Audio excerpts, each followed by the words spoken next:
share how you got into this field? Yeah, sure. So when I was a young person, I suppose I was, my mother was always quite a feminist, so she was quite a new feminist in the 70s and 80s. And I was aware of the people, not my immediate relatives, but various people around me, women around me that suffered domestic abuse. So I had a great auntie that used to absolutely be beaten black and blue by her husband. And my gran always used to say, you know, she never experienced abuse, but her husband was a bit moody.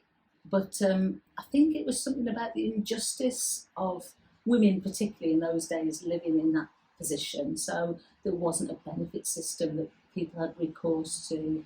Women couldn't leave. There was a stigma even attached to divorce. And that, I suppose, was something I was conscious of when I was growing up. But I particularly remember we had a neighbour who was a lovely woman. I used to be best mates with her son.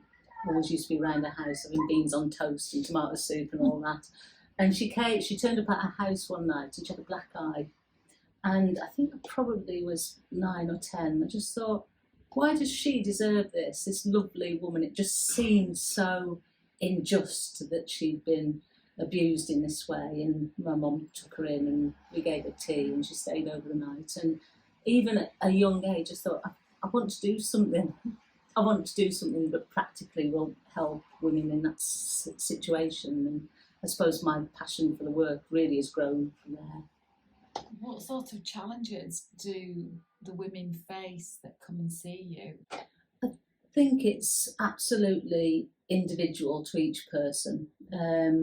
So I think the biggest thing around domestic abuse is the emotional abuse that people experience, the coercive control, the sense of losing oneself within that relationship, of becoming isolated from what you were, isolated from your friends and family, and having to change relationships with other people to meet the demands of an abusive relationship. I think that's a massive challenge, the emotional challenge.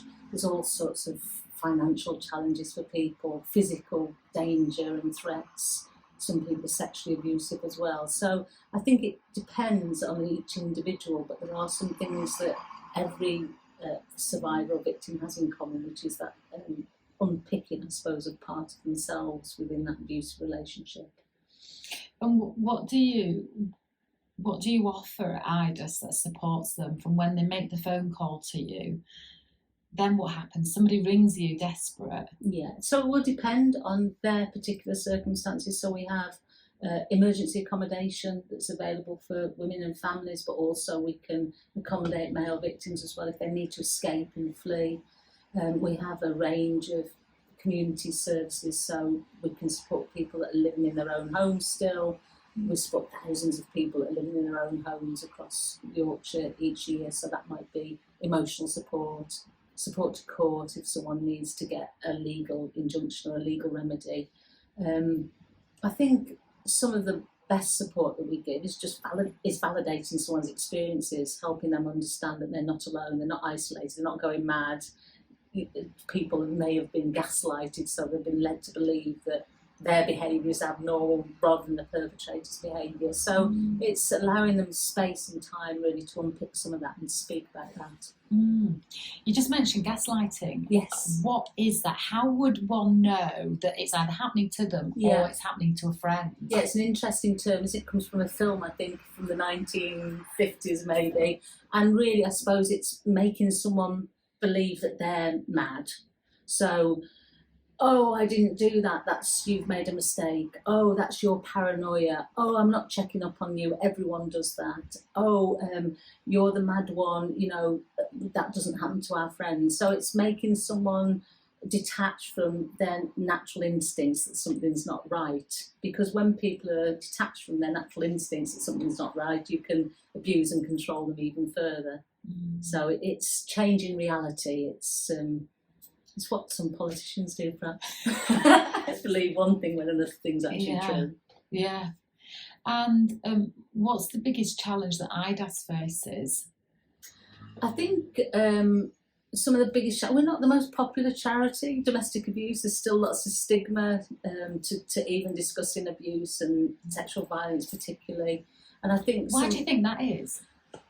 I think it's uncomfortable. I think it can be difficult to think about unhealthy relationships. I think people find it difficult to know what to say or how to approach the topic. How would they support? How would they ask a friend?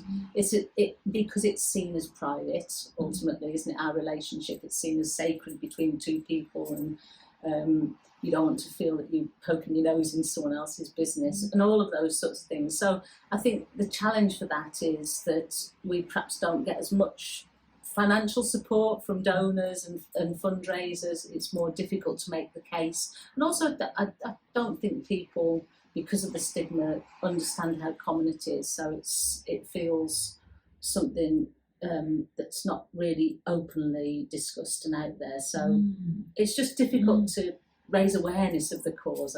I mean, for charities generally, there's become a bit of a reputational issue, hasn't there, in some respects. I think there are some really good, well-respected charities, but I think, there's been lots on the news, hasn't there, about CEOs earning low hundreds of thousands of pounds, which isn't the case for me by any means. And there's kind of naturally people are asking, well, what is the point of this charity? What work are they doing? How much do they get paid, etc., etc. So I think there are those challenges, and then other charities. In terms of how charities like ours receive our funding, we're commissioned by local authorities, by the police, etc. There's always competition around that piece of funding as well. So that's quite a challenge, really.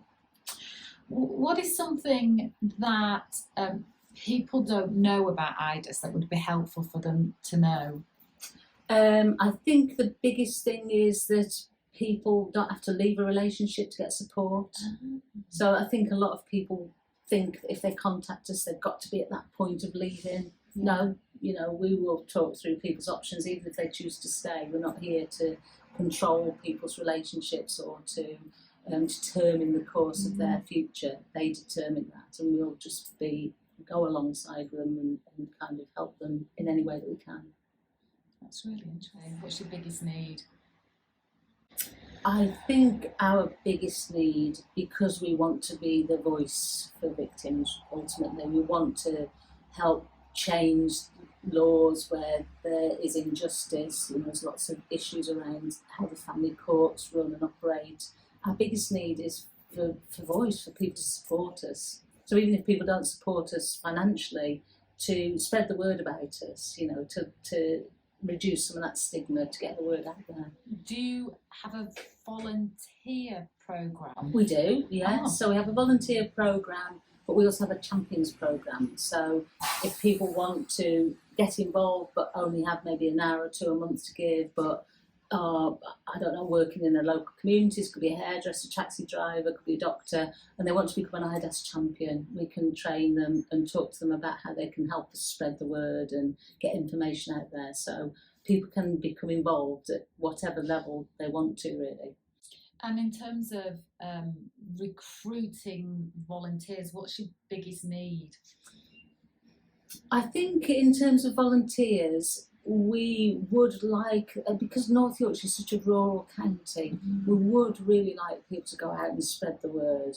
Get the word into the faith communities, get a bit of a poster going on in local GP surgeries and dentists and pubs and things like that. I think that would be a real massive help to us if we could generate that energy within some of those more rural communities, because in addition to the isolation that's caused by domestic abuse, often those people living in those rural communities are quite isolated and just don't get to hear about services. So we get quite a lot of volunteers coming in and helping us practically in our refuges, and we get quite a lot of student placements doing that. So I think if there is a need, it's to spread the word, it's that sort of thing. So it's to spread the word that people can, where to find you when they need you. Yeah, to access the support, to spread information about IDAS, to kind of make it okay and comfortable, I suppose, for people to seek that help that they might need.